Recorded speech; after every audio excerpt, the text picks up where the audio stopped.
So today we're going to take a break from breed conversation, and we are going to talk about some comments just for the pure entertainment of it, and because it's what I want to do. If your dog can't make it 2 counties away, you don't have a Siberian Husky.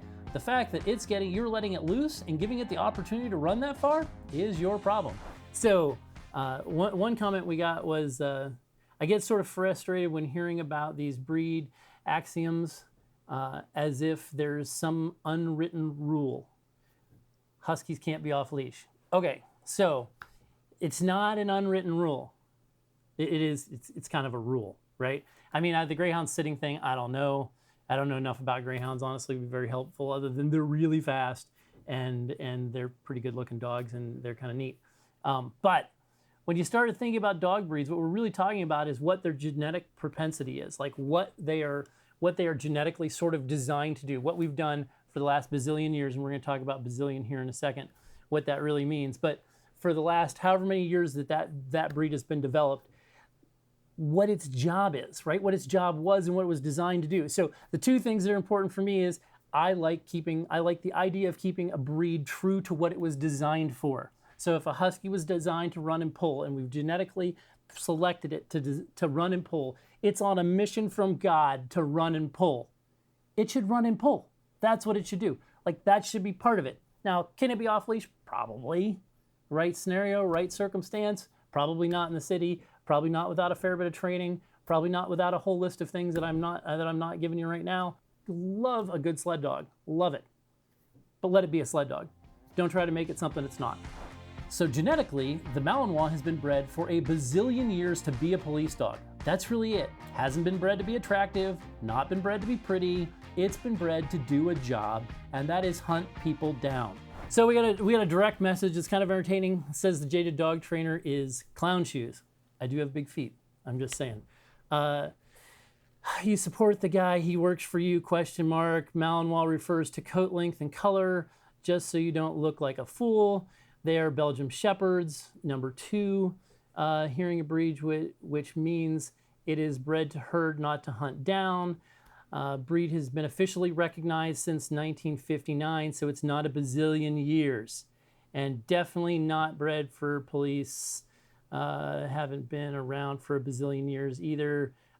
4, last but not least, it is really a good idea to belittle people looking for help. Okay, so I'm not looking to belittle people looking for help. I apologize if that is one thing I will apologize for. I do not want to belittle you. If you are looking for help, that's what you should be doing. But I do want to address some of the other stuff. So when I talk about a bazillion years, I'm really talking about genetic cycles, right? So if we look at 1959, so we're talking about 62 years that the dog was recognized. Okay, that the breed was recognized. So recognizing the dog 62 years ago means there was a fair bit of genetic work done before, a fair bit of breeding done before it was actually recognized as its own breed. So that took some time, but we're not even going to talk about that. We're not even going to have that conversation. What we are going to talk about is what 62 years of genetics is. In a human, right? If we're talking about human genetic cycles, a human genetic cycle is 20 to 30 years. So in that 60-year period, it's 2.5 genetic cycles, right? In a dog, it is 31 genetic cycles. So across a human, that's 600 years of genetics, right? So if you go back 600 years in genetics, that's almost a bazillion, all right? So when I talk about bazillion, that's what I really mean. We're looking at genetic cycles. Going back to the breed being bred to herd, of course it's in the herding class. We have Google, we understand that. Keep in mind, 1959 was not the start. Somebody didn't say it's a Belgian Malinois. No, they did a bunch of genetic stuff, and then they started calling it the Belgian Shepherd and the Belgian Malinois and the Belgian Taverne and the Lacanois and the Grenadille. Okay, so I understand all those things. Just want to make sure we're on the same page. So when I talk about the Malinois being a police dog, that's the kind of thing I'm talking about. Is that no different than Dutch Shepherds, been bred for quite some time, bazillion genetic cycles, or whatever, a bunch of them, to be a police dog.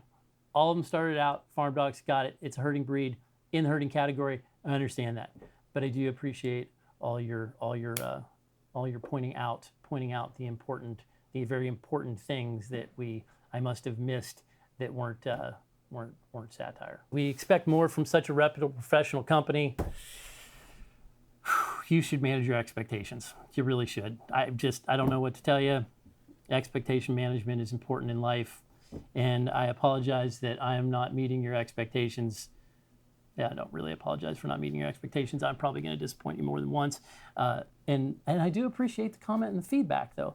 Your other comment, I hate this guy, I can't help you with that. This constructive stuff I can kind of appreciate and enjoy and talk to it. The I hate this guy isn't helpful. But if you want to be helpful, I'm in. I love the helpful part that this is, so that I can clarify things like bazillion and the size shoe I wear. Thanks for watching. I do appreciate the feedback, and we'll catch you next time.